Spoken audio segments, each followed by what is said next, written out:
قل، اے نبی ان سے کہہ دیجئے، ان کان آباؤکم و ابناؤکم و اخوانکم و ازواجکم و عشیرتکم و اموال اقترفتموها و تجارت تخشون کسادها و مساکن ترضونها احب الیکم من اللہ ورسولہ و جہاد فی سبیلہ فتربصوا حتی یاتی اللہ بامرہ واللہ لا یہدی القوم الفاسقین۔ اے نبی ان سے کہہ دیجئے، اگر ہوں تمہیں تمہارے باپ اور تمہارے بیٹے اور تمہارے بھائی اور تمہاری بیویاں یا بیویوں کے لیے شوہر اور تمہاری برادری رشتہ دار،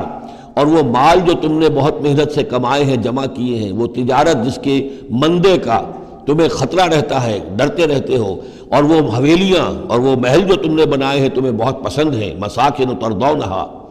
اگر یہ 8 چیزیں محبوب تر ہیں، احب الیکم، ان 8 کی محبت زیادہ ہے تمہارے دلوں میں، من اللہ و رسولہ و جہاد فی سبیلہ، اللہ کی محبت، رسول کی محبت، اللہ کی راہ میں جہاد کی محبت، اگر یہ 3 محبتیں کم ہیں، وہ زیادہ ہیں، فتربصوا، تو جاؤ انتظار کرو، دفع ہو جاؤ، فتربصوا، جاؤ انتظار کرو، حتی یاتی اللہ بامرہ، یہاں تک کہ اللہ اپنا فیصلہ سنا دے، واللہ لا یہدی القوم الفاسقین، اللہ ایسے فاسقوں کو راہیاب نہیں کرتا۔ بہت سخت آیت ہے، بہت اہم آیت ہے، بڑی کیٹیگوریکل ہے۔ ہر شخص اپنے باطن میں ایک ترازو نصب کرے، اپنے باطن میں، کسی اور کو نہ ناپیے تولیے، یہ اپنے آپ کو تولیے۔ بل الانسان علی نفسہ بصیرہ، انسان اپنے آپ سے خوب واقف ہے۔ ایک میں ڈالیے پلڑے کے اندر یہ 8 محبتیں، باپوں کی محبت، بیٹوں کی، بھائیوں کی، بیویوں کی، یا شوہروں کی، اسپاؤسز کی، یا اس کے بعد رشتہ داروں کی، اور 3 شکلیں ہیں مال کی، وہ مال جو جمع کیا ہے، اور وہ تجارت جو بڑی محنت سے جمائی ہے، اس کا مندے کا اندیشہ رہتا ہے، اور وہ گھر بنائے ہیں، محل بنائے ہیں، کوٹھیاں بنائی ہیں، ولاز بنائے ہیں، بڑے ان کو سجایا ہے، ڈیکوریٹ کیا ہے۔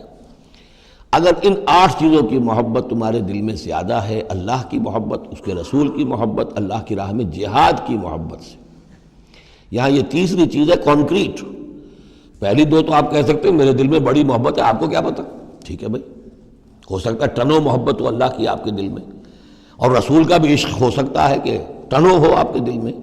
لیکن تیسری محبت تو نظر آ جائے گی، اللہ کی راہ میں جہاد کی محبت کتنی ہے۔ اگر یہ 3 محبتیں ہلکی ہیں، وہ پڑنا بھاری ہے، فتربصوا حتی یاتی اللہ بامرہ، تو جاؤ انتظار کرو یہاں تک کہ اللہ اپنا فیصلہ سنا دے، اور اللہ ایسے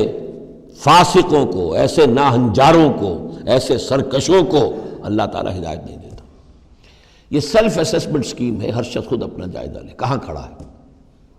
اس کی allocation of time, allocation of energies,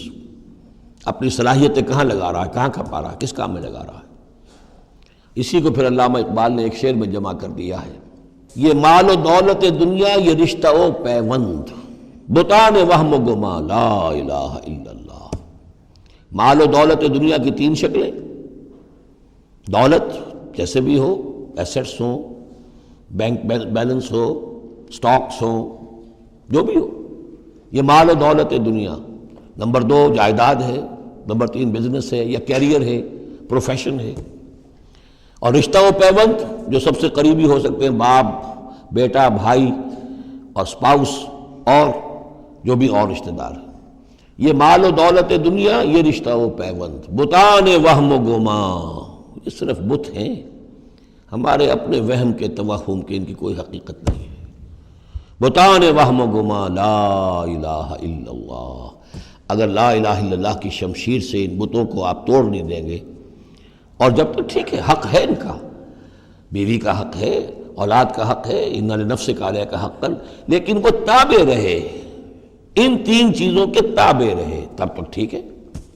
اور اگر ان 3 چیزوں سے وہ اوپر چلا گیا، کوئی بھی، ایک بھی، تو بس وہ توحید ختم ہے، اب وہ شرک ہے۔